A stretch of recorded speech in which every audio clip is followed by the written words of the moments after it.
பிரியமானவர்களே, ஆண்டவர் ரட்சகருமாகிய இயேசு கிறிஸ்துவின் நாமத்துல உங்களுக்கு என் அன்பின் வாழ்த்துக்கள். இந்த ஆறுதல் சத்தம் ஊழியத்தின் மூலமா ஒவ்வொரு நாளும் கர்த்தருடைய வார்த்தை கொடுத்து உங்களுக்காக ஜெபிப்பதில் நான் மிகுந்த மகிழ்ச்சி அடைகிறேன். இன்றைக்கு ஒரு விசேஷமான நாள். ஆண்டவருடைய கிருபையினாலும் அவருடைய இரக்கத்தினாலும் ஆண்டவர் எனக்கு ஒரு புதிய வருஷத்தை காணும்படி உதவி செய்திருக்கிறார். என்னுடைய 47 வயதை முடித்து 48வது வயதிலே அடியெடுத்து வைக்க தேவன் எனக்கு இரக்கம் செய்திருக்கிறார். இதுவரைக்கும் எனக்காக ஜெபித்த, என்னை நேசித்த அன்பு சகோதர சகோதரிகளுக்கும் கர்த்தருடைய ஊழியக்காரர்களுக்கும் தேவ பிள்ளைகளுக்கும் இயேசு கிறிஸ்துவின் நாமத்துல என் மனமார்ந்த நன்றிகளையும் அன்பையும் தெரிவித்துக் கொள்கிறேன். தொடர்ந்து அடியனுக்காக கர்த்தர் கொடுத்த என்னுடைய ஊழியத்திற்காக, என்னுடைய குடும்பத்திற்காக நீங்கள் ஜெபித்துக் கொள்ளுங்கள். நான் என்றைக்கும் உங்களுக்கு நன்றி உள்ளவனாக இருப்பேன். இன்றைக்கு கூட ஒரு கர்த்தருடைய வார்த்தை நம்ம வாசித்து தியானிக்க போகிறோம். அது 126ஆம் சங்கீதம் 5ஆம் வசனம். கண்ணீரோடு விதைக்கிறவர்கள் கம்பீரத்தோடு அரும்பார்கள். இந்த வார்த்தையை அநேக முறை என்னுடைய வாழ்க்கையில ருசி பார்த்திருக்கிறேன். இந்த வார்த்தையை கேட்கிற என் அன்பு சகோதரனே, என் அன்பு சகோதரியே, ஒரு கண்ணீர் நிறைந்த ஒரு பாதையிலே உங்கள் வாழ்க்கை நகர்ந்து கொண்டிருக்கிறதா? அநேக நாட்களாய், அநேக மாதங்களாய் ஏதோ ஒரு காரியத்துக்காக கண்ணீர் வடித்து தேவ சமூகத்தில் அழுது புலம்பிக் கொண்டிருக்கிறீர்களா?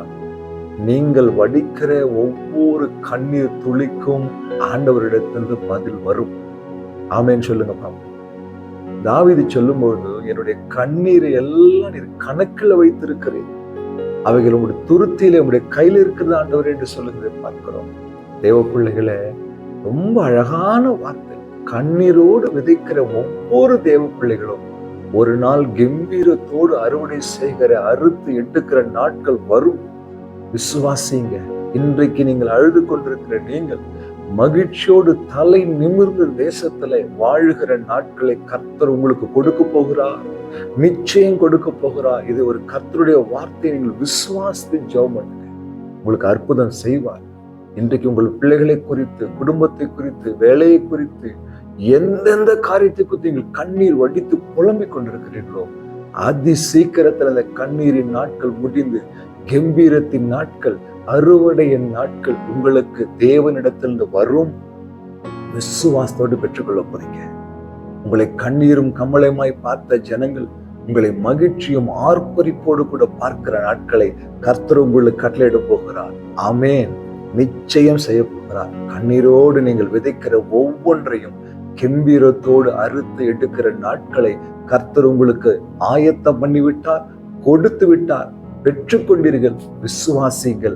இன்றைக்கு அதற்குரிய அற்புதமும் அடையாளத்தையும் கர்த்தர் உங்களுக்கு செய்ய போகிறார். கண்களை மூடி ஜெபிக்கலாமா? அன்பும் இரக்கமுள்ள ஆண்டவரே, இந்த வார்த்தைக்காக ஸ்தோத்திரையா. கண்ணீரோடு விதைக்கிற ஒவ்வொரு பிள்ளைகளும் உங்களுடைய கரத்திலிருந்து கம்பீரத்தோடு அறுத்து எடுத்து செல்ல என் தகப்பன் உதவி செய்வீரா? என்னுடைய செய்ததுக்காக நன்றி. இயேசு கிறிஸ்துவின் நாமத்தில் பிதாவே, ஆமென். ஹல்லேலூயா. God bless you.